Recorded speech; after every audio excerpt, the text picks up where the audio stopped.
the RV 10-year rule.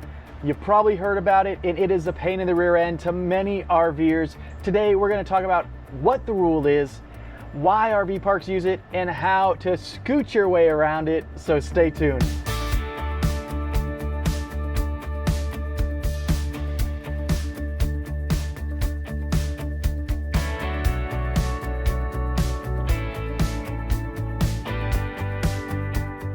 Welcome back to the channel, and thank you so much for being here. Big shout out off the top to RV Masterclass.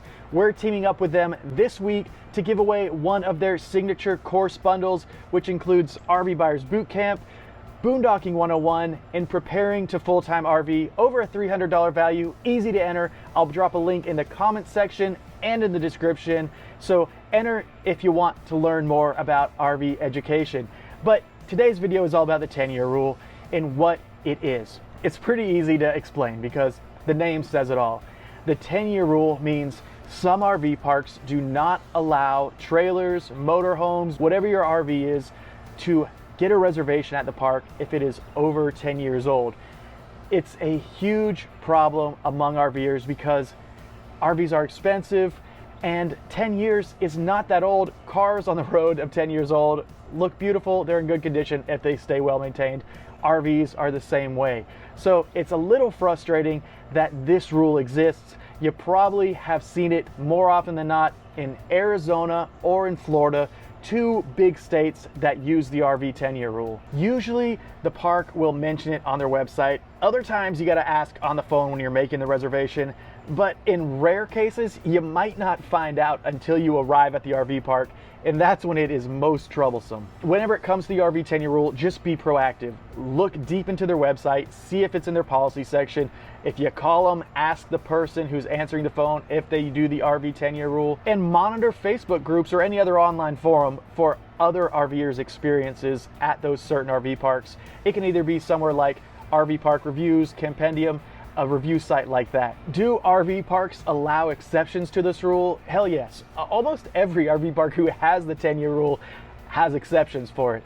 It is one of the lamest rules in my opinion for that reason, because it is really used so they can turn away people on a basis where they have total freedom, and they can place that blame on the 10-year rule, even though so many of these RV parks allow RVs over 10 years to come in on a regular basis.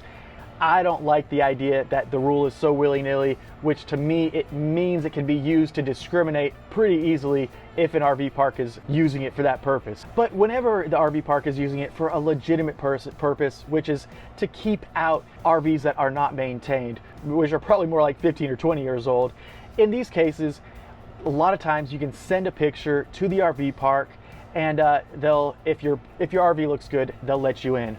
But I've talked to RV park managers who have allowed an RV to come in based on a picture, but even when the RV pulls in, they say it does not look like the picture. They have turned people away. There is way too much room for confusion. Quite honestly, Olivia and I have only traveled with RVs that are over 10 years old. We've had to do this in a very rare occasion, but really we have to ask ourselves in those situations every time, why do we even want to stay at an RV park that doesn't want us or our beautifully renovated RV there?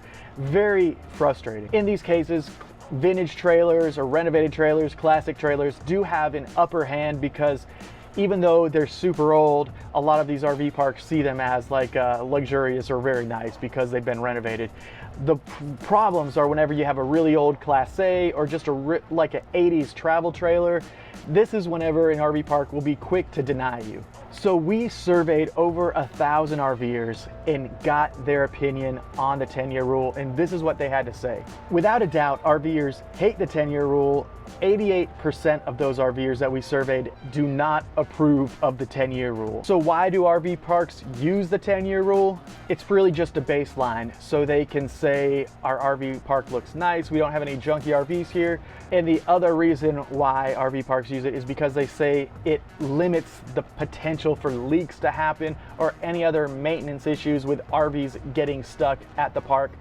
both of those reasons seem a little far-stretched. I would love to hear what you have to think about the RV 10-year rule. Has it ever affected your travels? Have you ever been denied? Have you ever changed your reservation? Olivia and I don't like it. We've skated around it a few times, but it's not our preference. It's why we love free camping. For us, one of the best things to do instead of worrying about the RV 10-year rule is just to go free camping. It is absolutely one of our favorite things.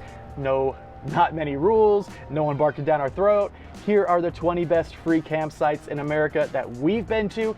Check out that list. Try out some free camping yourself. Don't forget to sign up for the RV Masterclass signature course giveaway. Link in comment section and in the description. We'll see you next time later on.